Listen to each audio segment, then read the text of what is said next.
hapon sa inyong lahat. Magandang gabi. Medyo nalay tayo ng update today. Birthday kasi nung pinakamamahal kong anak, 3 years old. So ayan, update tayo sa Bitcoin. As you can see, so tama ang hinala natin kahapon.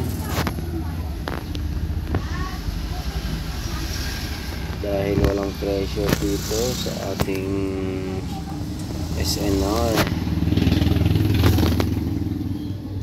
walang volume. So sabi natin, bumaba dito yan, kumuha pa dito ng gas again.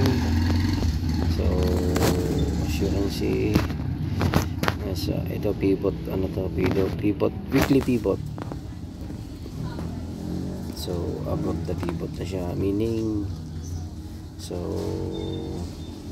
mas malaki yung chance na bullish tayo mangat yung market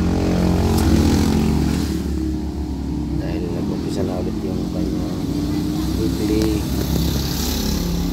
Monday ngayon, so start na ng bagong pivot. So as you can see, weekly yan, kahit change natin sa daily ay above pivot pa din siya. So yan, as you can see. So hindi lang natin sure kung ay shit, nililitas pa na yung ating weekly pivot. Nadulit natin yung pivot natin, yung ating weekly pivot. So naputol ang ating recording. So maybe hindi na siya, maybe i-retest pa or hindi na. So hopefully ito na yung masunod. Lipat natin. Ay shit,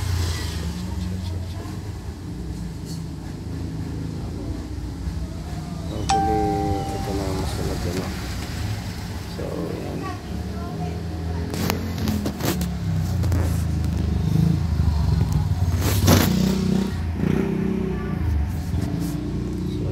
Check natin siya 4 hours. Ating tago mo natin ito. Okay, goods yan. 4 hours. Check natin ang dominance, Bitcoin dominance. So yan, totally rejected na talaga yung art ng ating pivot. So may bagong pivot na tayo dito. Adjust na natin to. So below na siya, below weekly. So R1, R2, below weekly na yung ating dominance. So mas maganda, hopefully basagin niya natin trend line natin dito sa ating higher time frame.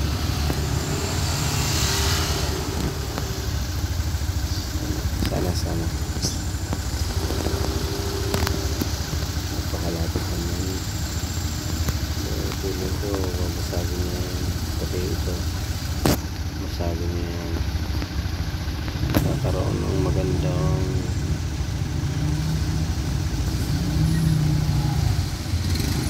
movement para sa ating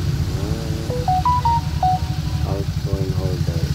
So USDT, so continuously bumababa. So yan, so ang pivot natin is nasa taas na rin. Ibig sabihin lamang na ang seller. Ibig sabihin yan is kung nasa baba si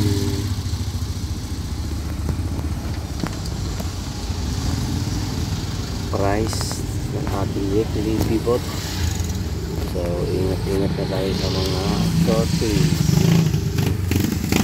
So more on buy tayo ngayon sa market.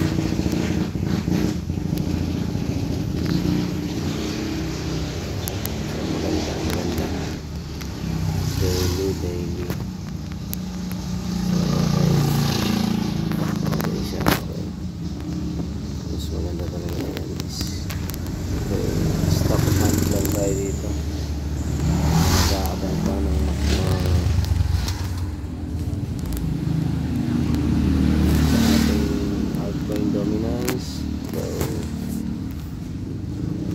consolidating dito sa ibabaw ng trend line again. So ang ating pivot ay nasa ilalim na, so nasa ibabaw na yung price. So magandang pangintayan ito para sa ating mga altcoin holder. May mga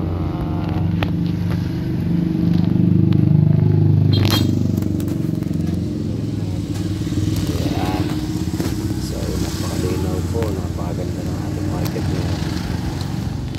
So hopefully this long weekdays, hopefully tayo ng so ilan, so ganitong nangyayari dito. Parang hindi ko pa gusto parang nakakita ko sa iba dito.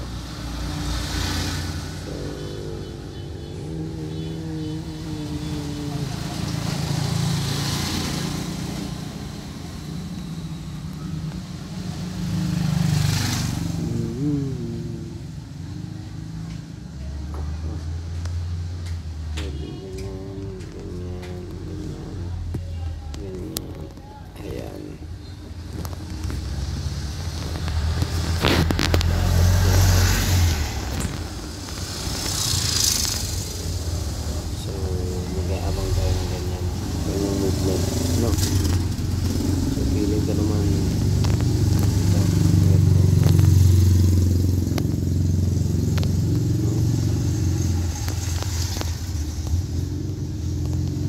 panahon na lang. So daily, weekly, napakaganda.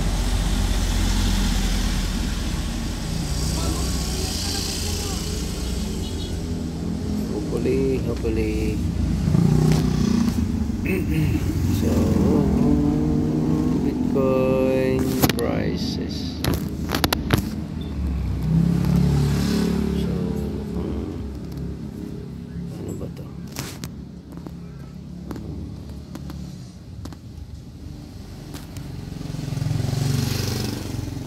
may ibababa pa itong Bitcoin kung consolidate siya.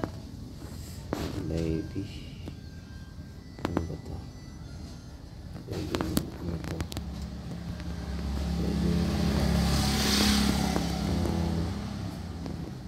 bullish yan. So pwede, so kaya mag-iingat kayo, no, mga sell position, to make sure may stop loss po tayo. So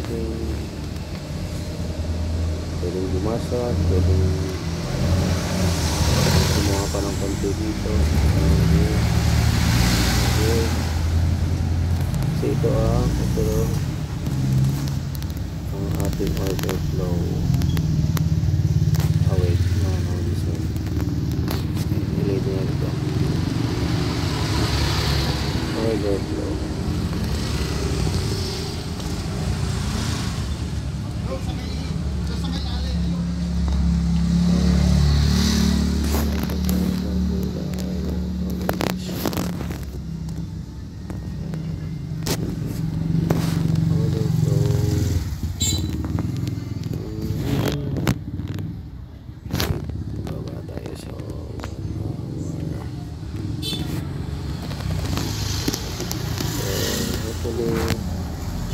Huwag na siyang pumunta dyan. Pero feeling ko kasi ito is kagaya niya masyado pang pwede ko siyang kumuha again sa ilalim. So dahil for example babagsak yung ating Bitcoin dominance, so sana itong ating Bitcoin price is mag-consolidate lang around that area.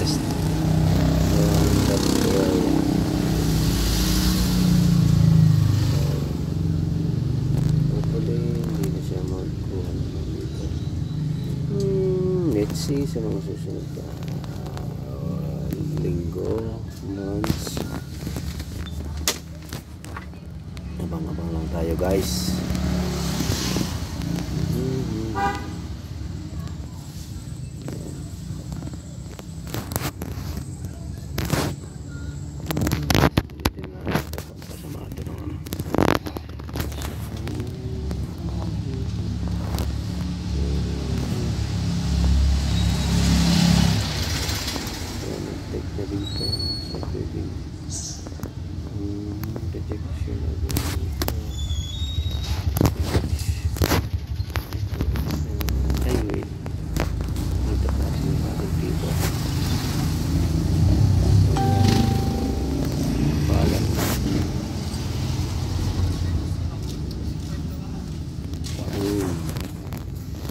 So ayos.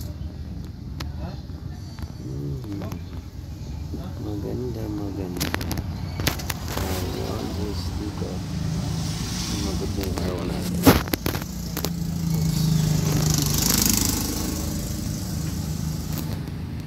Ribot po sa akin.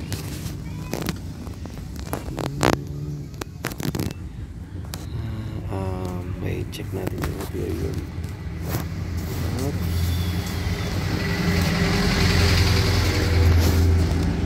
Interior.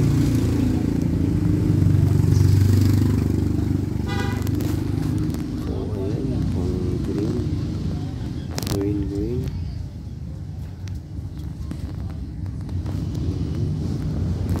Wala pa rin tayo.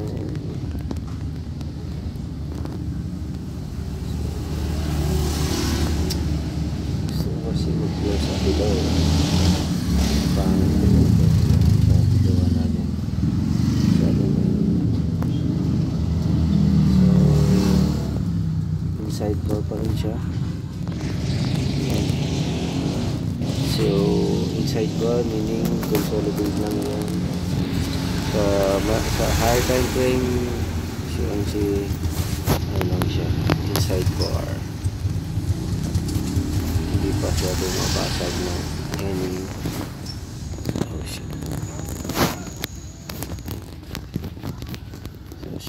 inside bar lang siya sa high time frame. Consolidation lang. Type of 4 naglalaban ng price. Sino ba ang mawawagi?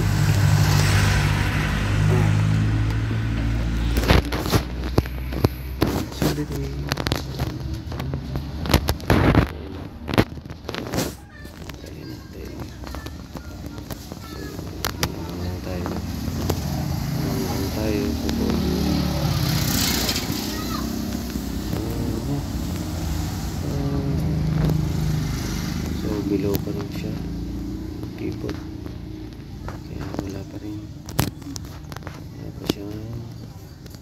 So maybe isang sungkit pa sa ilalim, isang sungkit pa.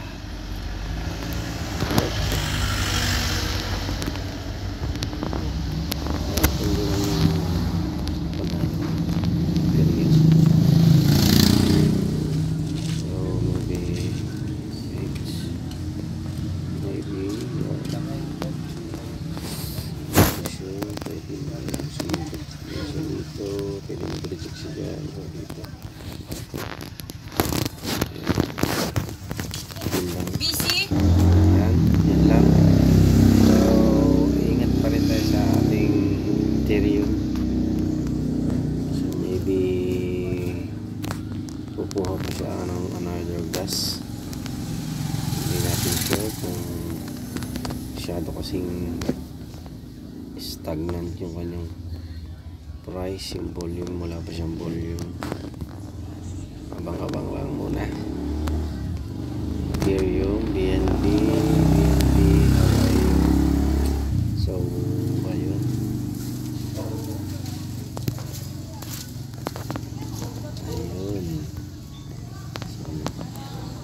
so ayun, nakapagpalit siya dito sa mula natin. Break ba? No, hindi rin. Kunting ano lang. Pag na-break niya to, mas maganda. I think magdidiretso na siya basta mag-brake na to. Ayan. So possible mamuhula na naman tayo. So possible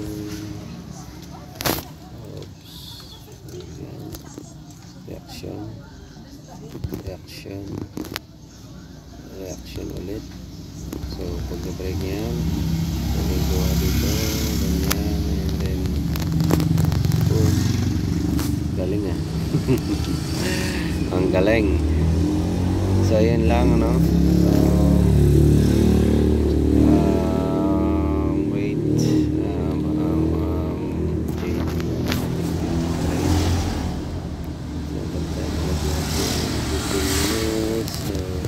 tama yung mga price action natin kahapon, hindi ko lang ma-check dito. So gumawa tayo ng ano, so dahil hindi niya na-break dito, naglaro tayo ng trend line which is bearish price action. So hindi ko lang naabutan. Pag check ko ngayon kanilang market, nababa na, nandito na siya.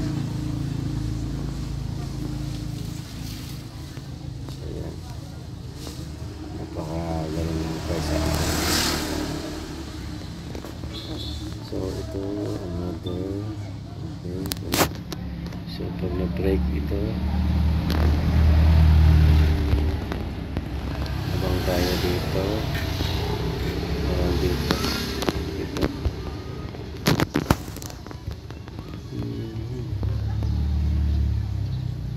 sarap na namang mag-trade. Ayan, ito na pala dapat nakapasok na tayo dito. So nakapasok na tayo dito for scalp lang dito.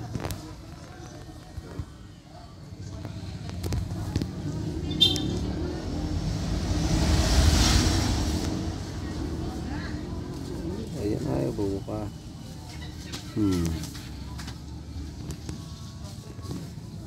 Napasok tayo dyan.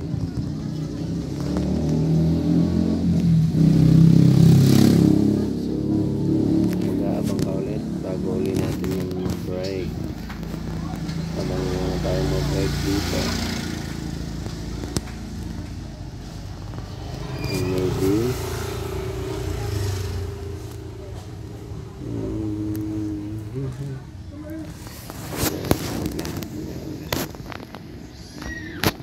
kasi pwedeng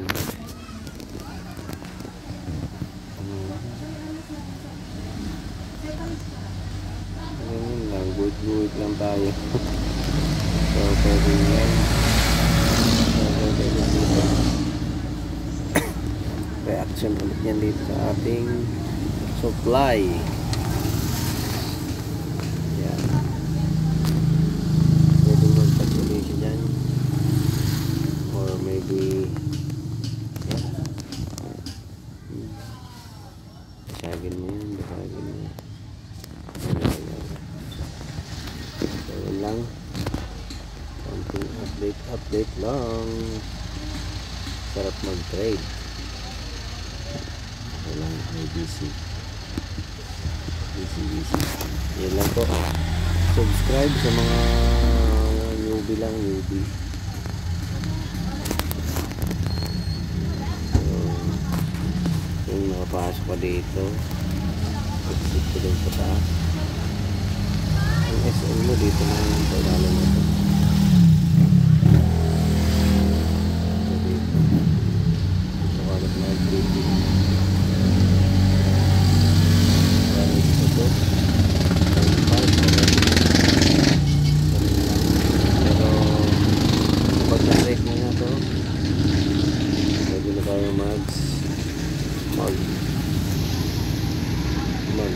Set ng stop loss sa ating entry point.